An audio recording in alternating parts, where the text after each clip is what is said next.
अस्सलाम वालेकुम। उम्मीद है आप सब ठीक हो गए। आज मैं अपनी गाड़ी का इंजन माउंट, जिसे इंजन फाउंडेशन भी कहते हैं, वो चेंज करने लगा हूँ। अब इंजन माउंट बेसिकली आपकी गाड़ी के इंजन को इंजन बे के अंदर होल्ड करके रखता है, और जो भी वाइब्रेशंस प्रोड्यूस करेगा इंजन उसको एब्जॉर्ब कर लेगा, डैम्प कर लेगा और आपकी गाड़ी की बॉडी में नहीं जाने देगा। अब मेरे केस में एक इंजन माउंट ख़राब हो गया हुआ है, टूट गया हुआ है। अब इनका टूटना ख़राब होना भी काफ़ी नॉर्मल है, क्योंकि टाइम के साथ साथ बेसिकली ये रबड़ के होते हैं, तो रबड़ हार्ड हो जाएगा, उसमें फ्लेक्सिबिलिटी नहीं रहेगी और वो टूटना शुरू हो जाएगा। अब अगर आपकी गाड़ी का इंजन माउंट ख़राब हो जाए तो आपको सडन एक्सीलरेशन पे वर्स्ट केस सिनेरियो में ऐसी आवाज़ आएगी,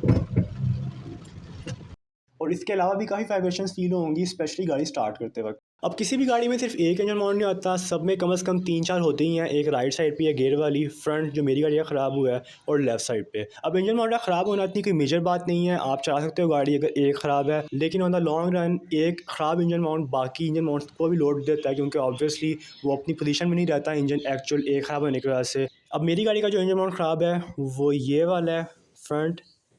मैं आपको जूम करके दिखाता हूँ एक और एंगल से। ये एक ऊपर से पूरा एक रबर का चंक सा गायब है। इसीलिए सडन एक्सेलरेशन पे मेटल टू मेटल टच होने की बात आती है, क्योंकि इंजन ऊपर की तरफ उठता है एक्सेलरेशन पे, और रबर का पीस यहाँ ना होने की वजह से ये टकराती है पूरी पिन ऊपर इस फ्रेम से जो सर्कल शेप का है।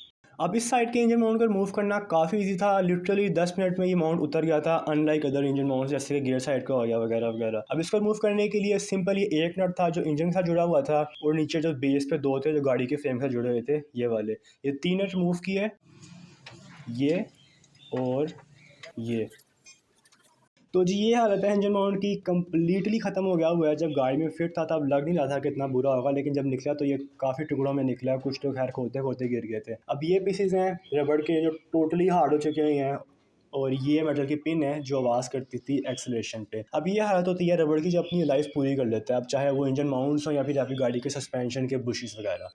तो जी ये रहा नया engine mount, actual engine mount. असल में ये शक्ल थी जो कम्प्लीटली ख़त्म हो गई हुई थी। अब उन्होंने किया ये है कि इंजन माउंट पूरा चेंज नहीं किया, ये फ्रेम वही पुराने वाला है, और इसके अंदर वाला जो पार्ट है रबर वाला पार्ट वो अंदर प्रेस किया है नया, और साथ इसके बॉर्डर पे थोड़े थोड़े वेल्ड कर दिए हैं ताकि जो पूरा फ्रेम है वो अंदर ग्रिप करे रखे, स्लिप ना हो। एक बार ये बिफोर आफ्टर के शॉट्स भी आपको दिखाता हूँ, आफ्टर के रिजल्ट्स यानी एक्सेलरेशन पे।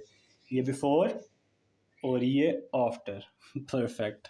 अब इसको फिट करना भी उसी तरह काफ़ी सिंपल था, लिटरली 10 मिनट में लग गया। लेकिन इस बार फिट करने के लिए इंजन को हल्का सा उठाना पड़ा था उनको नीचे से, क्योंकि ऑब्वियसली पहले इंजन आगे से नीचे तक झुका हुआ था इंजन मॉडल ख़राब होने की वजह से। अब इंजन एक्चुअल में अपनी पोजीशन पे आया है, वही सेम बेस का नट और इंजन वाला नट, परफेक्ट। अब फाइनली इसकी सडन एक्सेलरेशन पे, सडन ट्रिप पे कैसे रिजल्ट्स हैं?